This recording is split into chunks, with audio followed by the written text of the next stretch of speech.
Salve família de quinta! Depois das lendas dominando o nosso podcast, agora voltamos com uma série especialíssima, As Novas Estrelas, eles que já há algum tempo vêm sacudindo aí as quadras do NBB e fora do Brasil. Brasileiros com pouca idade, mas com muito basquete. Eu sou o Gustavinho Lima, estou aqui na Penthouse, bem postada, aqui no Campo Belo, na casa do meu amigo Sal. Marcel Pedrosa, como você está? Boa noite, Gu. Prazer te receber aqui. Prazer a gente ter esse convidado também. Boa noite para o Daltinho. Vamos nessa. Bem postado aqui na Penthouse do Sal, né? Nos cuidando, respeitando os protocolos. Álcool gel está aqui. Agora, diretamente do nosso canal do YouTube, já dá para mostrar o álcool gel, né? A gente torcendo para todo mundo ser vacinado o mais rápido possível, né? A gente sabe que ainda está a um passo devagar a vacina, mas a gente torce para que mais pessoas fiquem imunes. Hoje teve uma imagem que me emocionou muito, que foi a da Damires sendo vacinada lá no Minnesota Lynx. Que imagem linda. Damires, um dos maiores nomes, se não o maior nome do basquetebol nacional na atualidade. Parabéns, Damires. Vem vacina. Daltinho não está presente aqui fisicamente, mas está presente em energia do outro lado, lá nas Perdizes, com uma estrutura monstra ali, com livros e tudo mais. Salve, Daltinho! Salve, salve, rapaziada, como vocês estão? Montei até um esquemão aqui para esse YouTube, né, irmão? Estamos chique. Salve para a galera que está trabalhando junto com a gente, obrigado. E é isso, Gu. Estamos em épocas complicadas ainda desse Covid, então quem puder fica em casa, não custa nada a gente reforçar. Mas vamos embora, que hoje o negócio vai ser sinistro, fumaça, velocidade, crossover para tudo quanto é lado. Eu quero velocidade, já diria o João Estrela no filme de Selton Mello, né? Meu nome não é Johnny, quem não viu já fica a primeira dica aqui antes do podcast, porque hoje a gente vai ter velocidade. É o jogador mais apimentado, ele tem salse, ele tem os moves, ele balança todo mundo dentro de quadra e ele já é vencedor, é um garoto jovem, mas que já está aí há muito tempo como protagonista no cenário nacional, já convocado para a seleção brasileira, já foi campeão do NBB. É um prazer ter você aqui, o monstrinho do basquete, Iago. Obrigado por ter você, obrigado pela presença aqui. Eu que agradeço receber um convite de muita qualidade desse e poder bater um papo com vocês e com todo mundo, para mim é sempre bom. E obrigado pelos elogios. Você é monstro, irmão. Na verdade, é isso mesmo. Seu apelido é perfeito. É o monstrinho do basquete. Ou o Nego Ney, né? O Neymar do basquete. A gente vai abordar, vamos falar sobre isso. E assim, a gente vai falar da sua carreira e vai falar dos seus dribles, né? Dos seus handles. Você que chacoalha todo mundo. Mas a gente tem um podcast que a gente admira muito, né? Que é o Knuckleheads. E eles têm uma pergunta clássica no podcast deles, que é Who was the first guy to bust your ass? Né? Quem foi o primeiro cara que te bagunçou, né? Que te deu um chute na bunda? Né? Então a gente queria saber você que já está acostumado a bagunçar todo mundo, quem foi o primeiro cara que te deu uma chacoalhada quando você virou profissional? Quando eu virei profissional, acho que o primeiro cara que vem na minha mente assim foi o Nezinho. Eu lembro que ele estava no Vasco, eu cheguei no Paulistano com 17 anos. Foi no meu primeiro jogo de televisão, eu lembro que passava no Sport TV. E o Gustavinho acabou me colocando para marcar ele. E falou pressiona a quadra inteira, tenta roubar a bola. E foi uma coisa muito difícil para mim, porque nunca tinha pegado um armador de muita qualidade como ele. E chegar no profissional, já poder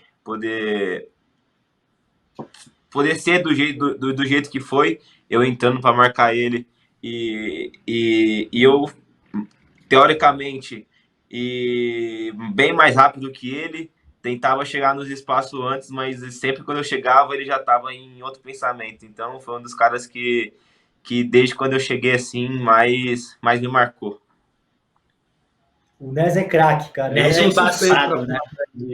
Eu sou suspeito para falar do Nezinho, porque ele continua desfilando e ele joga.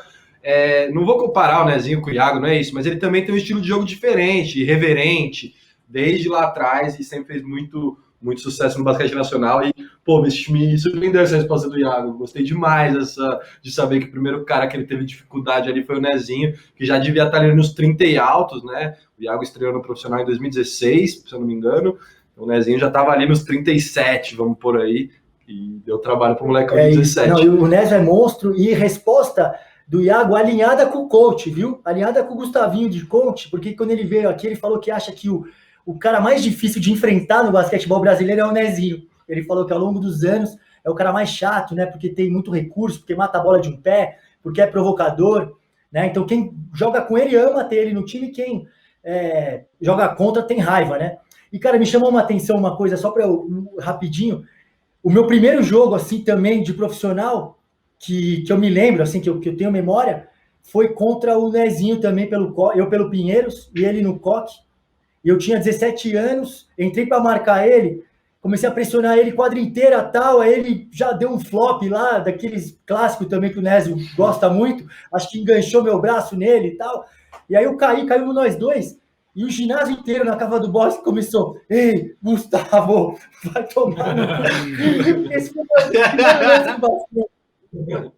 Eu amei isso, eu amei. Eu falei, pô, eu tenho 17 anos, o ginásio inteiro do Coque tá me mandando tomar no cu. Eu falei, pô, é isso que eu quero pra minha vida. Não, eu tenho certeza que quando o Nézio viu o Iago, ele já deve ter pensado também, vou querer ir para cima, porque ele é bem competitivo. E o Iago era aquela lenda da base que a gente vai falar, mas todo mundo já sabia quem ele era, né? Mas para isso, posso ir para a nossa clássica, pessoal? Vou nessa. Cara, a gente tem a primeira pergunta, que é a nossa segunda, no caso, para você, mas me diz aí, como é que o basquete entrou na sua vida? Na verdade, o basquete já tá na vida da minha família faz muito tempo. Meu irmão, meus primos sempre jogaram, minhas primas também, e eu sou um dos mais recentes, assim, que nasceu, né? Eu já fui acompanhando, nunca fiz outro esporte, nunca pensei em fazer outro esporte. Apenas, eu lembro que com 4, 5 anos eu ia para creche, aí todo mundo tinha o tempo de intervalo e eu subia para treinar basquete com meu irmão. Então, a gente fala que as pessoas normais ficavam brincando entre elas e eu ia jogar basquete. Então, foi uma coisa que foi indo. Eu não me lembro se eu gostava tanto de basquete no começo, mas eu sei que minha família inteira fazia, meus primos jogavam e eu estava ali todos os dias. E eu fui me apaixonando até que eu fui me destacando bastante e fui tendo oportunidades, fui vendo que realmente era aquilo que eu queria para minha vida. Mas o basquete tá na minha vida, mas veio de muito tempo antes, com meu irmão, com meus primos e assim por diante. Maravilha. E começou, assim, desde a base, o que eu já ouço falar é que você era o rei.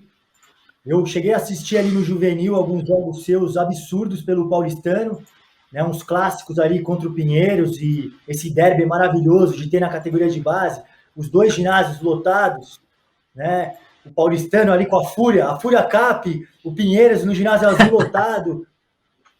Então eu queria que você falasse um pouco dessa rivalidade aí e você também pelo Palmeiras. Você antes disso também pelo Palmeiras, já marcando território ali como um jogador craque de bola desde a base.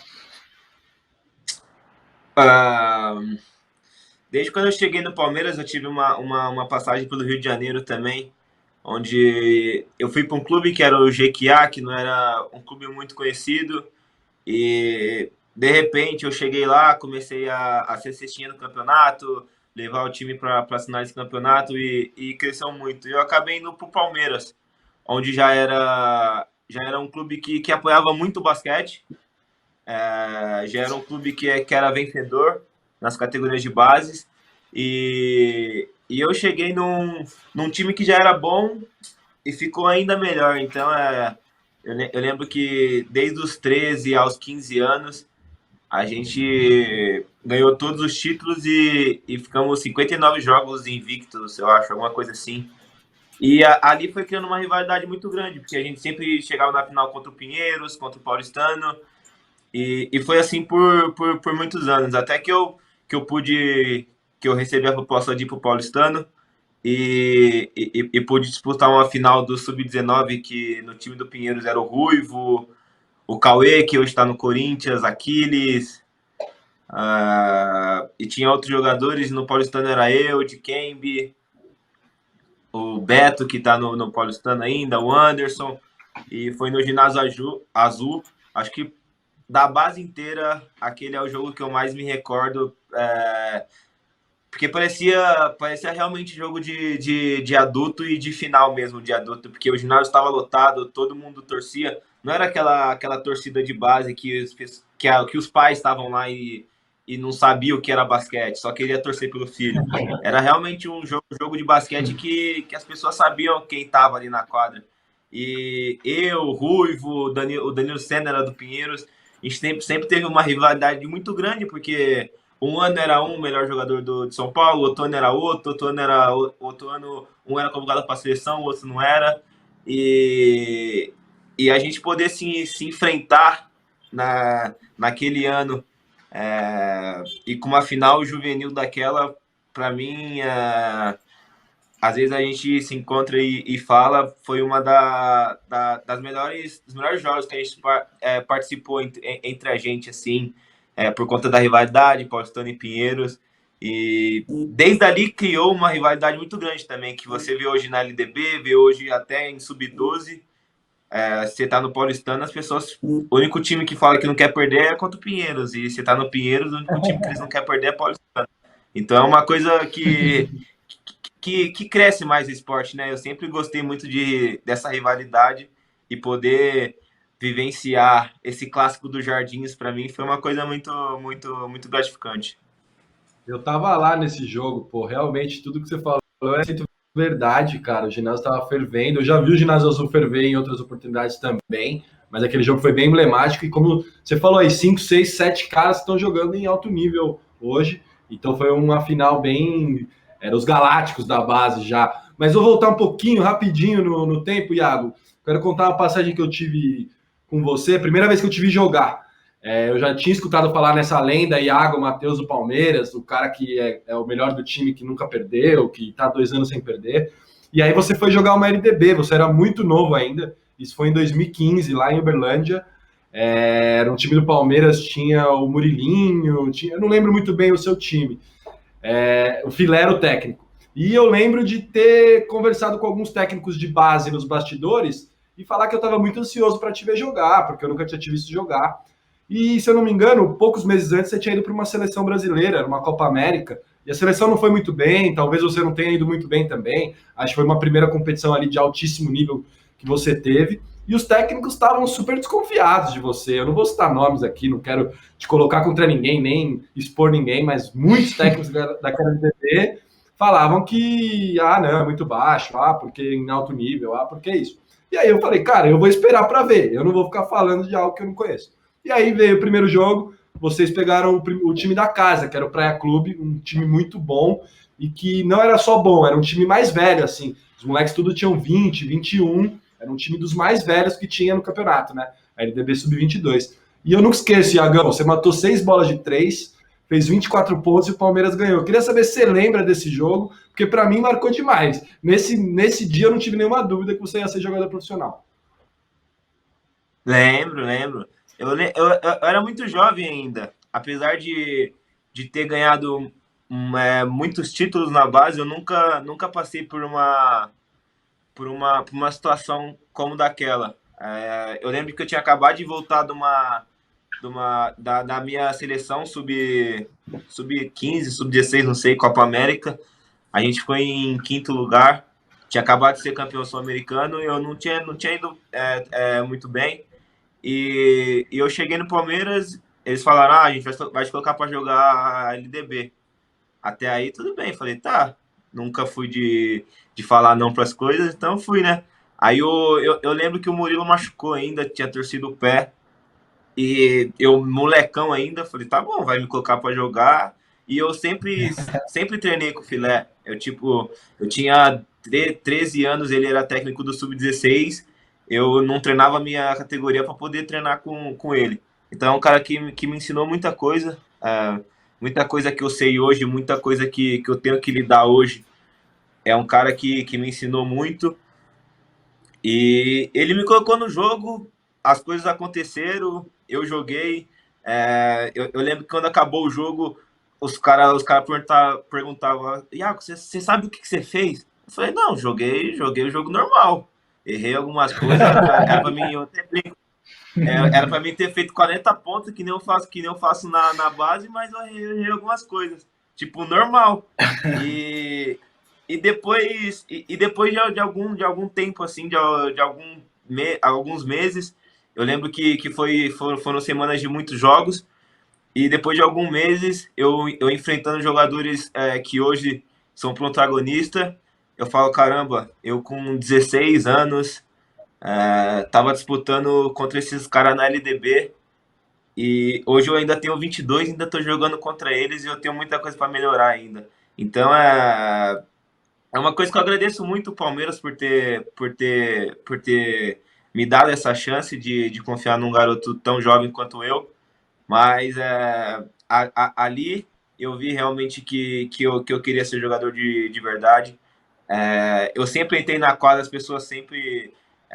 Quem me vê a primeira vez sempre desconfiam, sempre olha com um olhar meio. Com o pé meio atrás, mas quando eu pego na bola, quando começa o jogo, as coisas mudam. Então, isso para mim é uma coisa natural que eu lido como um desafio, que eu vou lá e mostro que é ao contrário e tá tudo certo para mim.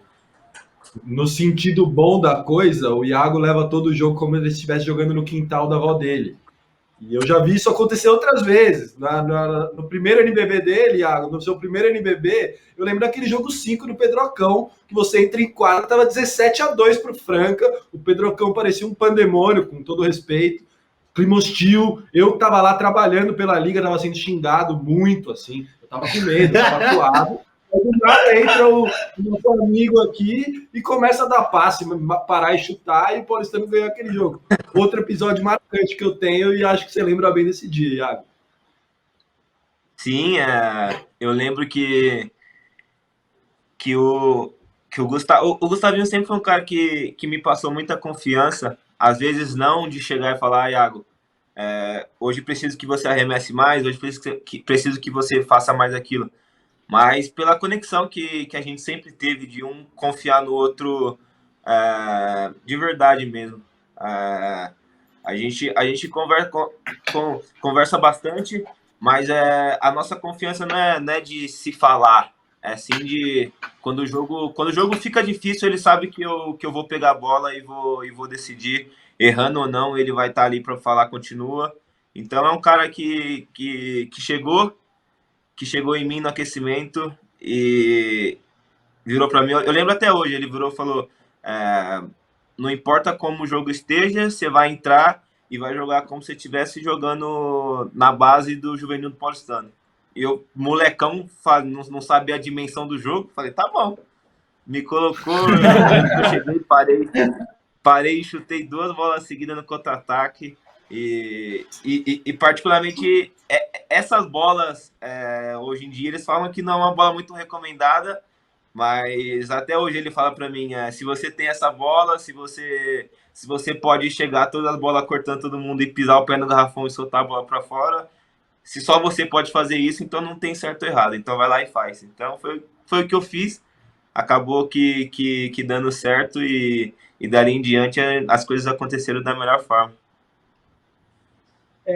Ver essa sua ousadia dentro de quadra é maravilhoso, Iago. Todo mundo curte assistir você jogar, não tem como, sabe? Você é liso, você improvisa, você é criativo, você é corajoso.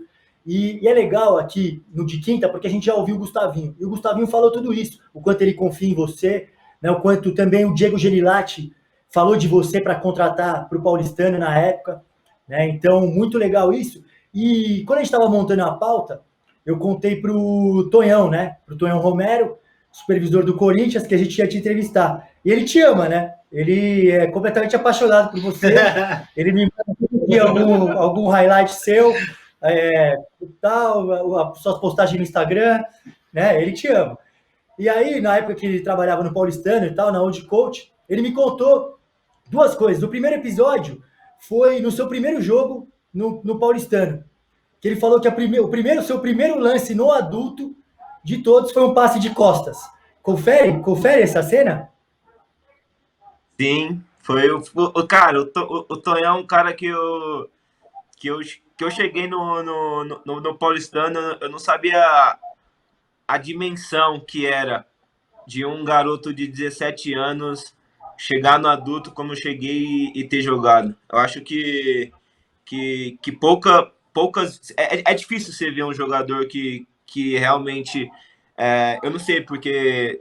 Lógico, eu tava no time certo, no momento certo, na hora certa, com as pessoas que me deram chance. Mas é difícil você ver um jogador de 17 anos sair de um clube onde nunca jogou profissional e chegar e disputar a final de campeonato e concorrer prêmio de destaque jovem na mesma temporada.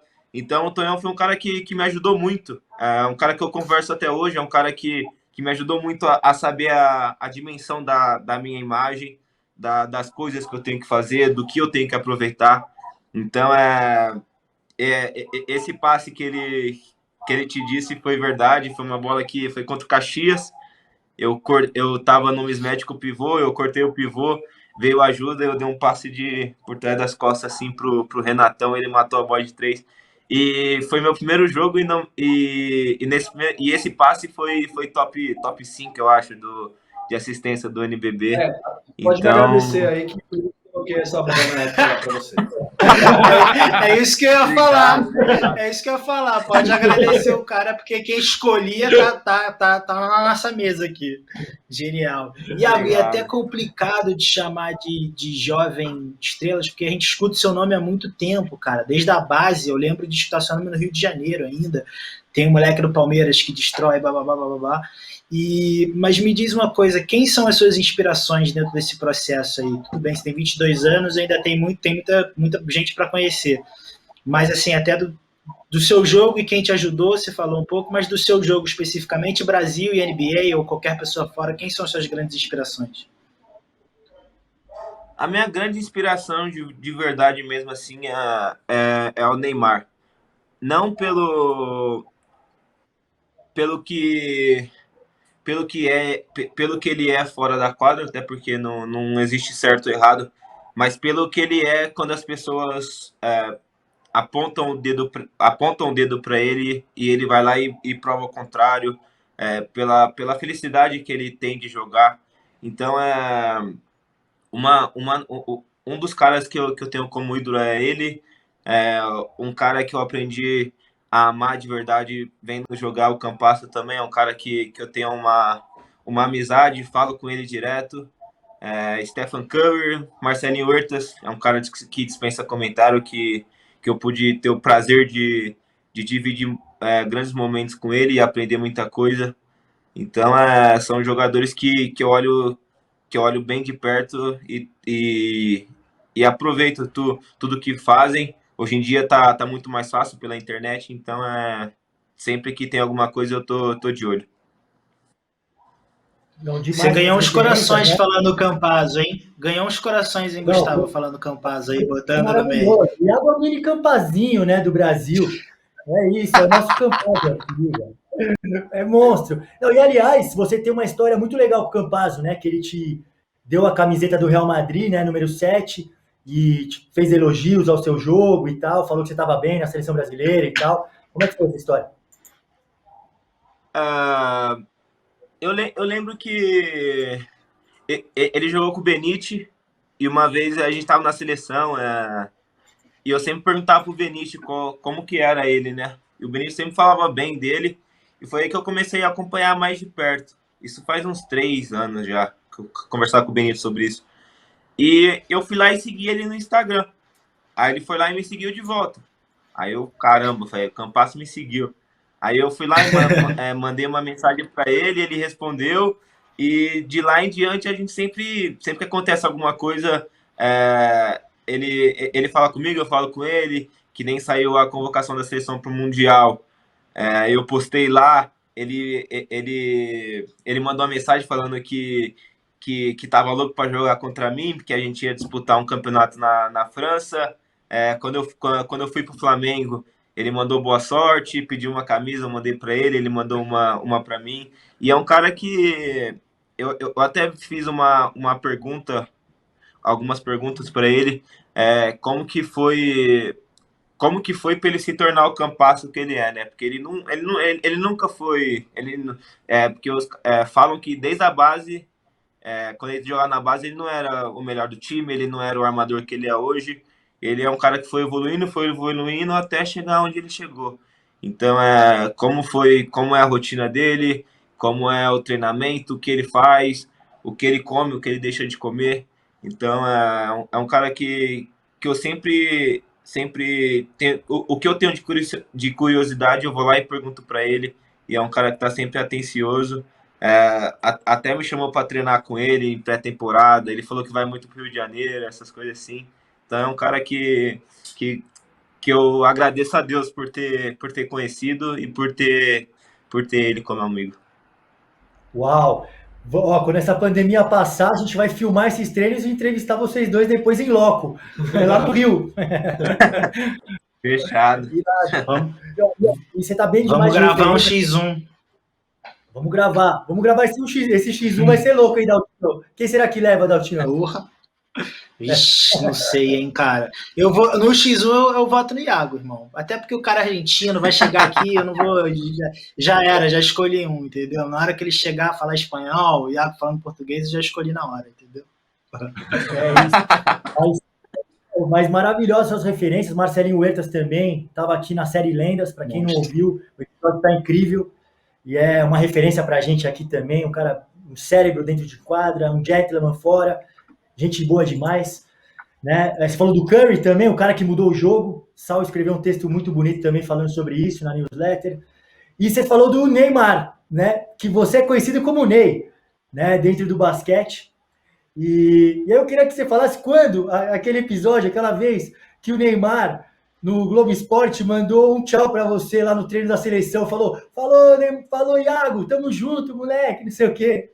Qual que foi essa sensação de receber esse alô aí do Neymar? Não, foi animal. O Tonhão, até hoje ele brinca. Eu chego, tipo, a gente vai jogar contra o Corinthians, por exemplo. Eu chego lá, ele fala, caramba, você tá no estilo do Neymar, que não sei o que, coisa assim. Porque ele sabe que eu sempre fui fã. Ele também gosta muito do Neymar e sempre é um cara que tá sempre alegre também. É um cara que é coração imenso. E ele falou um dia, a gente vai, quando tiver jogo do Brasil aqui, a gente vai fazer uma reportagem com você.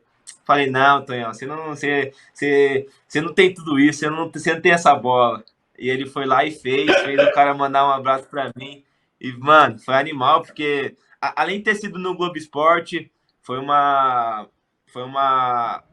3 minutos ali que vai ficar guardado para sempre na minha memória, porque é um cara que eu gosto muito e eu nunca conheci ele pessoalmente, mas pelo menos ele já sabe meu nome e vai ter uma resenha minha dele, se Deus quiser. Já tentou mandar quantas vezes mensagem para ele no Instagram, Iago? Ou nunca tentou? Eu tenho... Não, já marquei ele nas histórias, assim. Mas eu sou bastante amigo do Gil, que é um parceiro dele, que fica 24 horas com ele. Do J. Mancini também, que é um parceiro dele. Então eu sou bem amigo desses caras, assim, mas eu nunca tive a oportunidade de conhecer ele. O Gabriel Jesus é um cara que eu converso. O Gabriel Jesus eu converso às vezes. Mas com ele nunca cheguei, não. Jogar um basquete naquela quadrinha dele lá, imagina. Que isso. Já pensou? Não ia errar uma. Ia ter que mandar ele desenhar o teu rosto ali, ó. Desenha meu rosto aí. É verdade, velho. Tá faltando nada. Vou cobrar o Neymar. Iago, falando nisso, falando nesse swag seu, estilo Neymar, estilo boleiragem, monstro, uma outra característica também, né, que chamou a atenção foi no Jogo das Estrelas, quando você foi junto do Thiaguinho lá, subiu no palco e começou a cantar Ousadia e Alegria. Como é que foi essa história aí? Conta pra gente. Foi. O Leandrinho é bem amigo do Thiaguinho, e eu zoava com o Tonhão. Falei, Tonhão, se ele cantar Ousadia e Alegria, eu vou subir no palco com ele. O Tonhão falou, não, você não vai subir não, que não sei o quê. Falei, tá bom. Aí eu combinei com o Leandrinho antes, né? Falei, Leandrinho, se você for no palco, você me leva. Aí falou, tá bom, neguinho, tá bom. Aí o Thiaguinho chamou ele lá, ele me chamou. Quando eu fui ver, tava eu e ele lá no palco e os caras entrevistando a gente. Aí o Tonhão ficou louco, começou a gritar lá de baixo. Boleiragem máxima, monstro, hard. Mas e foi animal porque foi...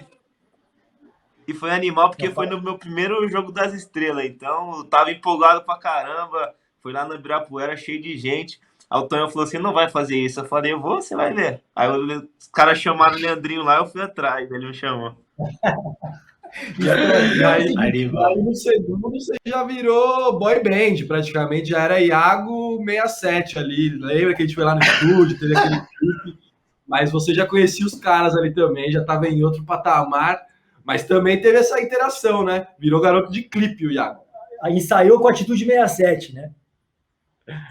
Então. Aí eu conheci o Thiaguinho. Um tempo depois eu tava na seleção. Eu conheci os caras da Atitude 67. Aí o pessoal do NBB falou comigo. Eu mandei pra eles. Aí entraram num acordo lá e a gente foi fazer uma gravação. Foi animal também, porque... participar do Jogo das Estrelas já é muito grande. E você poder ter amigos cantando ali também foi uma coisa animal, porque os cara gostam de basquete também. Então, para eles, não só pra gente, mas para eles também foi uma coisa muito, muito grande. Animal. Isso, verdade. E a negociações do NBB com a Atitude 67, é um fato. Sou empresário também.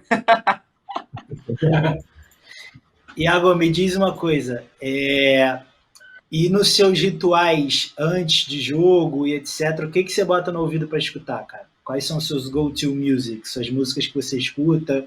O que você escuta no seu tempo livre? Quando eu vou pro jogo em temporada, eu sempre gosto de eu escutar no meu fone mesmo. Eu escuto bastante pagode, sertanejo, escuto alguns raps também. Mas aí quando chega playoffs, eu já gosto de comandar tudo, aí eu tenho que levar minha caixinha. Aí todo mundo tem que escutar o que eu escuto. Garoto! Aí sim! E tá conseguindo dominar o vestiário do Flamengo? Olivinha tá deixando? Oliveto tá deixando? Tá conseguindo dominar o som no vestiário do Flamengo? Não, o Olivinha só bota no celular dele lá, mas a playlist tá escrito lá Iago. Eu tive que ensinar ele, porque eu não tava dando a música. Eu não tava dando a música. As músicas na época que eu nem tinha nascido. Eu tive que mudar. Eu falei, não, vamos ter que mesclar isso aí. Oliveto, maravilhoso, Deus da raça, monstro. Aproveitando esse gancho da música aí, então fala pra gente aí seus top 3 artistas aí do momento. Thiaguinho, Atitude 67 eu escuto muito, e Matuê. Boa. Irado, irmão. Vamos de mais uma lista aqui. Você que é o rei do handles. Primeiro eu queria saber uma curiosidade, antes da lista. Né? Porque, cara, você tem um repertório de movimentos absurdo, né? Você tem step back para os dois lados, in and out, crossover com as duas mãos, sabe? Chuta saindo do drible, chuta no contra-ataque, tem floater. Então tem um repertório muito grande, né? E aí eu queria saber assim, se você treina esse tipo de habilidade, né? A gente tem escutado bastante podcast sobre isso, né? O JJ, inclusive, entrevistou o JJ Barea e ele falou, né? O Barea falou assim, pô, não adianta você treinar isso aí. Ou você já tem essa habilidade desde criança, ou você não vai melhorar nada. Você vai melhorar um pouquinho, não vai perder tanta bola, mas não adianta. Então, eu queria saber de você, assim, sabe? Eu valorizo esse tipo de treino, né? Por exemplo, a gente vê, por exemplo, o GG, né, que está nos Estados Unidos agora, né? O Vitor jogou aqui no Brasil, depois foi para o college nos Estados Unidos, dá uns treinos absurdos, deu treino para o Elinho Coraza, deu treino para o Davizinho Rosseto, e você vê eles conseguindo melhorar os handles dele, a habilidade dele. Tem a Cristal Rocha, que treinou a Damires, né? Tem o próprio Fred aí, do Nine Skills, né? Aí no Flamengo também, que tem um trabalho muito legal. Então eu valorizo esse tipo de habilidade, mas eu também, por exemplo, eu também, né, quando eu jogava, eu também não era muito de treinar, então eu queria saber você, como é que você é? Você é esse cara que treina ou você já tem o dom mesmo?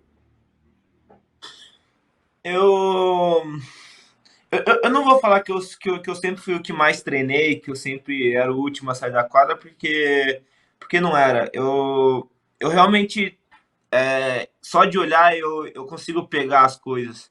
Então, se eu tô assistindo um jogo na TV ou ao vivo, eu olho alguém fazendo um movimento, eu consigo já identificar e saber fazer. Mas eu treino.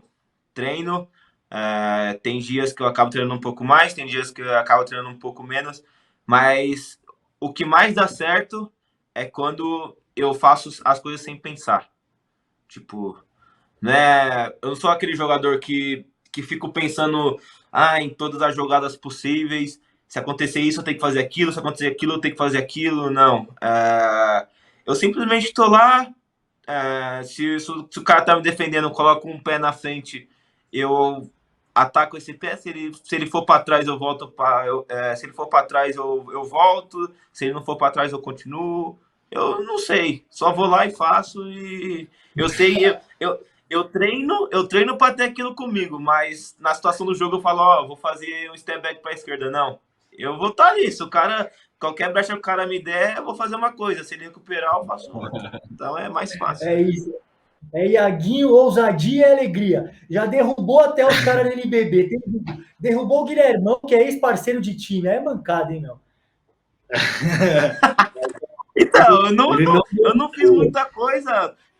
Eu só troquei a direção, ele tentou acompanhar e foi. Mas eu não pensei, eu não olhei para ele e falei, vou deixar ele no chão. Só foi e aconteceu.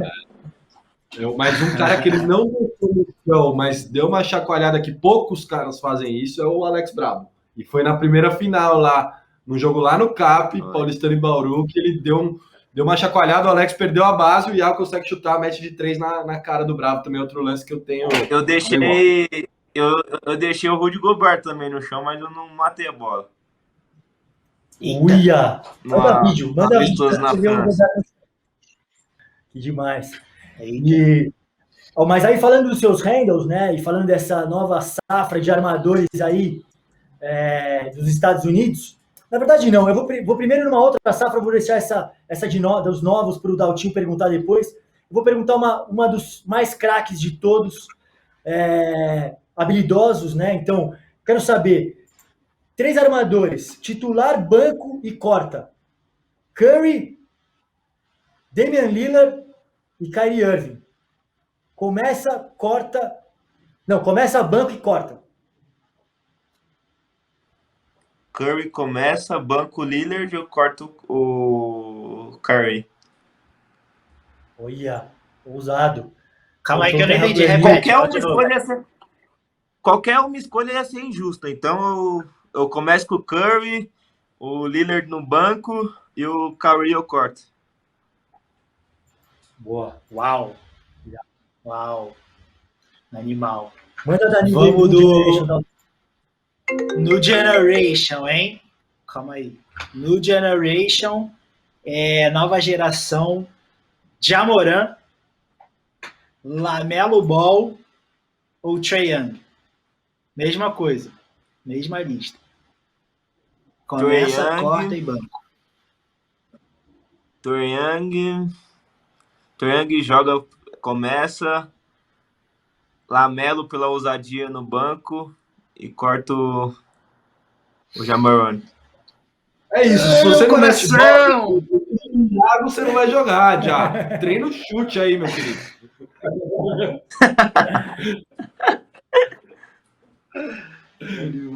Tá louco. Faz a última para fechar, Sal, dos amigos. Não, boa, mais uma lista. Pô. Agora que vai ficar mais difícil, né? Tava fácil. Você podia falar qualquer coisa, os caras nunca vão ver isso. O Iago lá. Mas agora eu quero ver, Iago, que a gente vai te botar na maior fogueira. Todo entrevistado, pelo menos, tem que ter uma fogueira aqui no de quinta, a sua é essa. Então começa, banco e corta. 3 caras que jogam no NBB. Seus parças, Lucas Dias e Jorge, e seu brother de time, Marquinhos. Puta merda.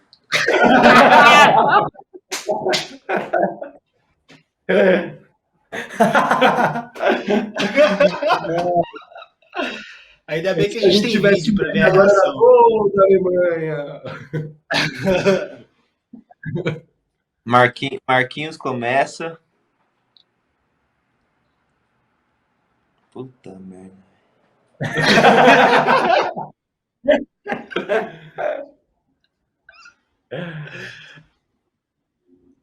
Marquinhos, Lucas Dias e o Jorginho descansa um pouco, ele tá precisando. Que fogueira. Depois você pede desculpa. Não, mas isso fica mais fácil. Falar assim, ó, Marquinhos titular, Lucas reserva e o Jorge eu vou cortar porque eu quero jogar os 40. Não, mas eu divido. Se der, eu divido com ele, não tem problema não. É isso. 3 cracaços de bola, né? Marquinhos é monstro, Lucas Dias também candidato a MVP, Jorginho é o atual MVP. E por coincidência, os 3 já vieram aqui no nosso de quinta, tem episódios incríveis com os 3. E esses 3, muito provavelmente, vão ser nomes da seleção no pré-olímpico, né? E a gente aqui todos, né, da nação do basquetebol brasileiro, estamos torcendo muito para o Brasil conseguir essa vaga lá para Tóquio. Eu queria saber como é que está essa expectativa aí, Iago, para o pré-olímpico, né? O Petrovic vem te dando muita moral. Ele confidenciou muita coisa legal a seu respeito, a respeito da nova safra de jogadores do Brasil, né? Ele falou que ele sim apostou em você com convicção como titular já na seleção, né? Ele fez aquela velha e famosa mescla da juventude com a experiência, né? Então ele levou você e o Fúvio numa mesma convocação, então ele sabia muito o que vocês podiam dar. Então eu queria saber como é que tá o coração aí esperando essa possível convocação. É sempre bom tá convocado para a seleção e sempre bom você ter esse frio na barriga de querer ser convocado, de querer estar lá disputando. Então, o Petrovic é um cara que eu agradeço muito. Se hoje eu sou quem eu sou hoje, passa muito por ele também, pelo que ele fez. Então, tem muitos nomes, isso é muito bom para o basquete, muito bom para o Brasil. Temos muita chance de ir lá e conseguir a vaga para a Olimpíada, mas precisamos tá preparado. Tudo pode acontecer. É um ano bem complicado, que não sabe como vai ser as coisas ainda, mas é um ano bem complicado que além de nos cuidarem da quadra, a gente tem que nos cuidar fora para poder tá 100% e ir com a cabeça 100% naquilo para conseguir a vaga. Então, quem tiver os 12, quem tiver na lista que ele convocar, eu tenho certeza que vai dar mais que o 100%, porque o Brasil merece essa vaga, merece tá brigando entre as melhores seleções.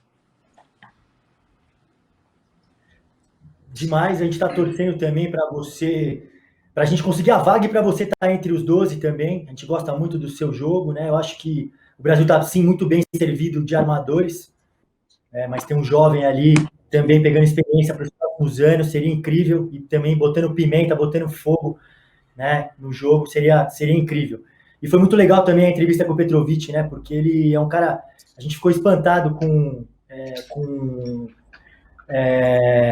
ele estava à vontade com o nosso Big Three aqui do de quinta, né, ele foi muito honesto, muito sincero nas opiniões dele, né, falou sobre as convocações, me deu até uma cornetada em off, o que eu vou contar aqui agora, que ele falou assim, ô Gustavinho, você acha que eu não tô vendo o seu Twitter? Eu tô vendo que você tá pedindo para eu convocar o FUV, hein? Tô de olho, hein? Não sei o quê.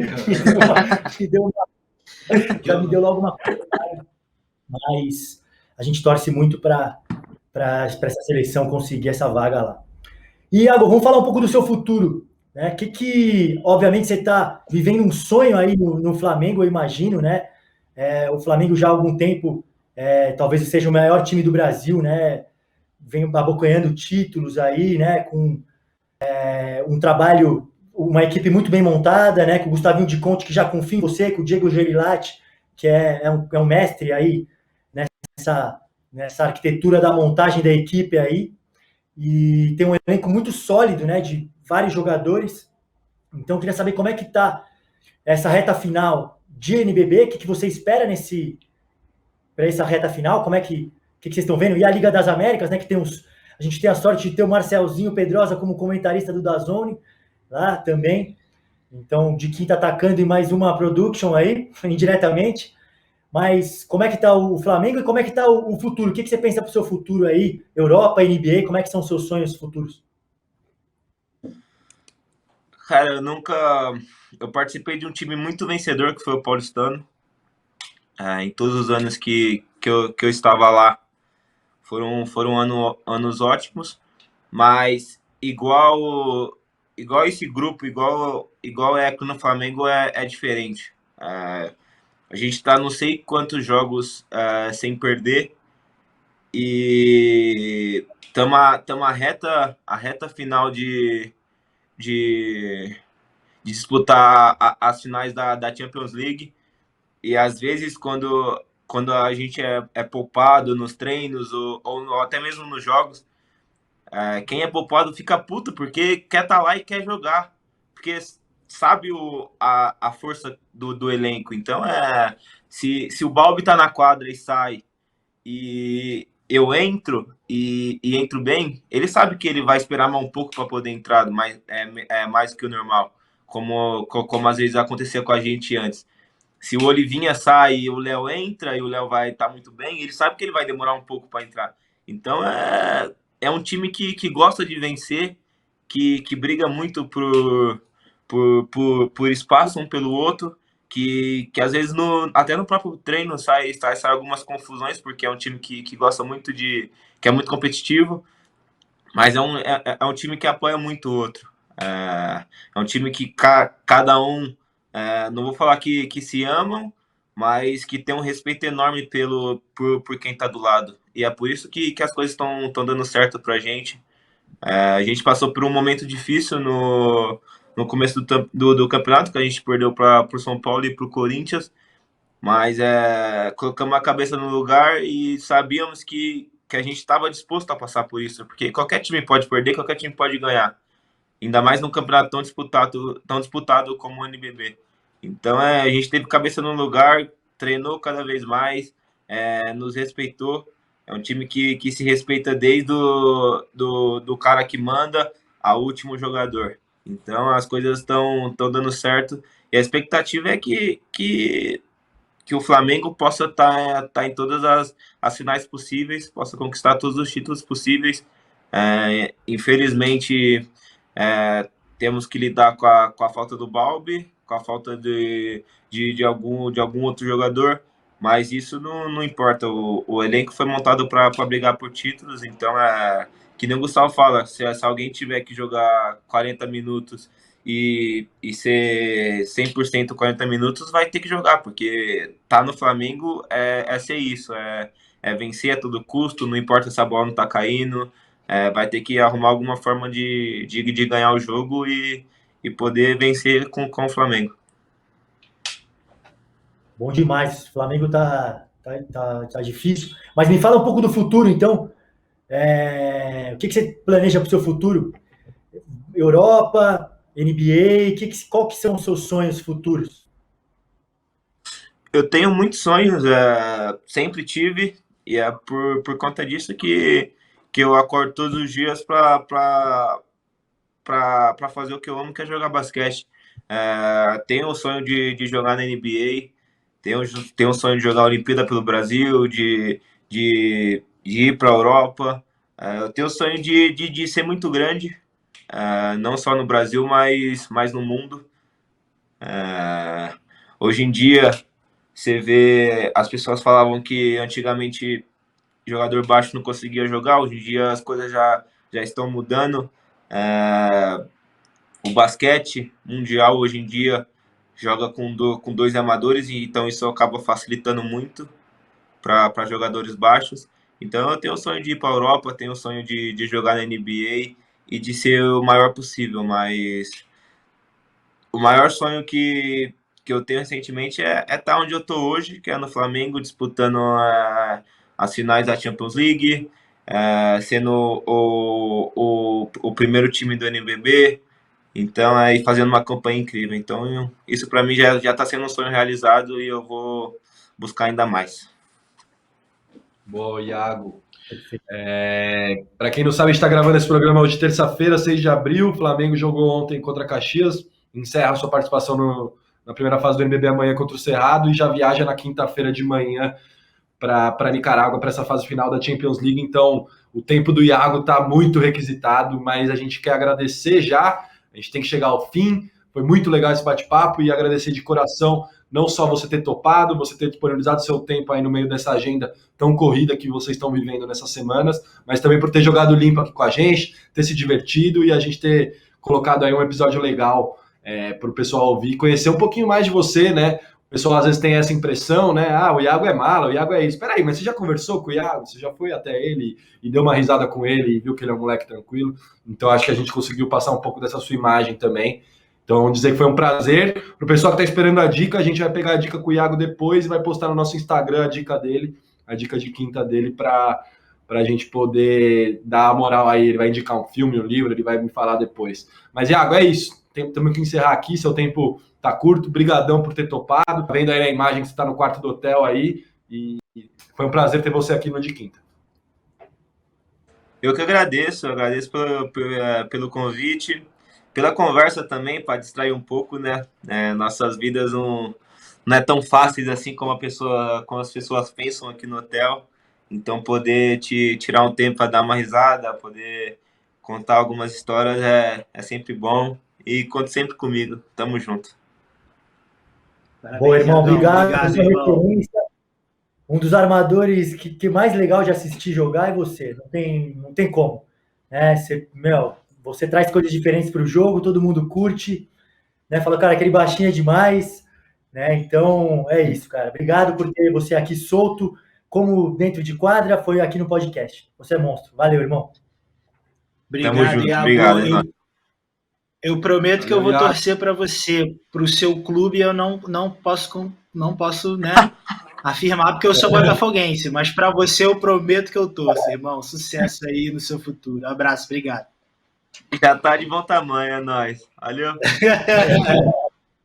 Valeu, Iagão. Valeu, irmão. Obrigado, Iago. Obrigado, Iago. Obrigado.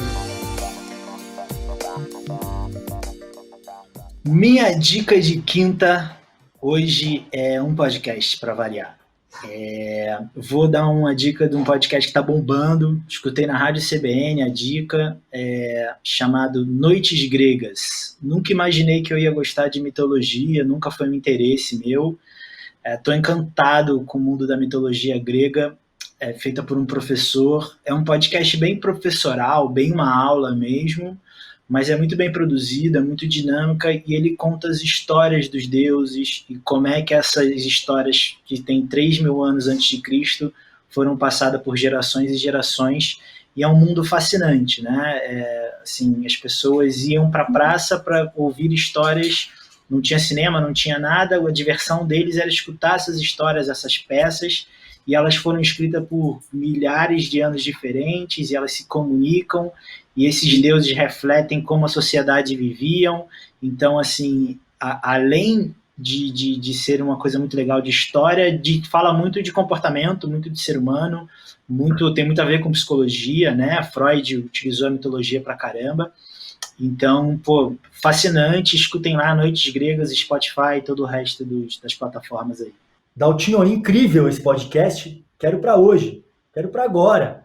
maravilhoso, né? Porque essa mística, né, dos deuses, né? Então, que serve de referência, né, para a humanidade, né?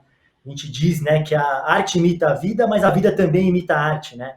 Então, serve como exemplo, né, para a gente seguir, para a gente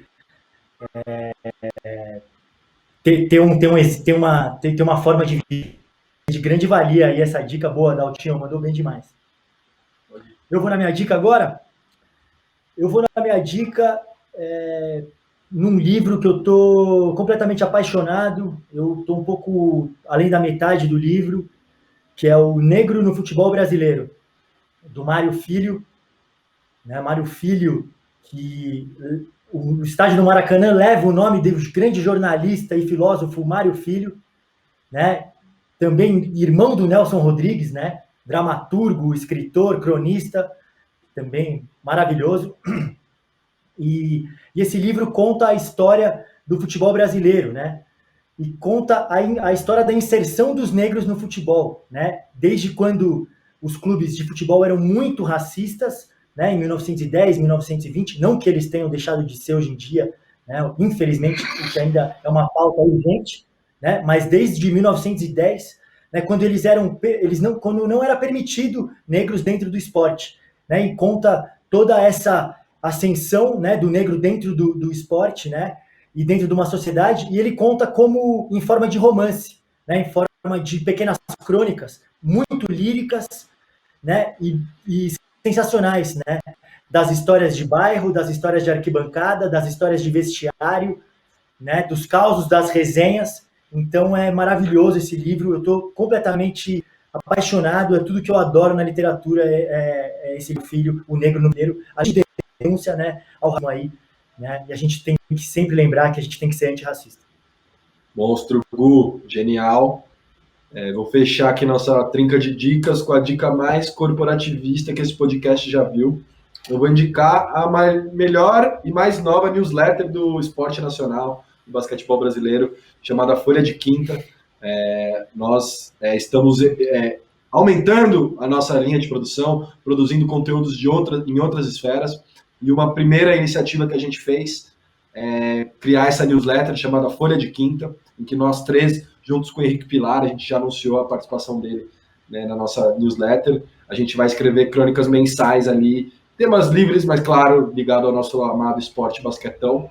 E a primeira edição está imperdível, são textos que parece que eles não se conversam, mas se você lê em ordem, depois parece que foi tudo planejado, mas não foi. E, cara, tá muito legal.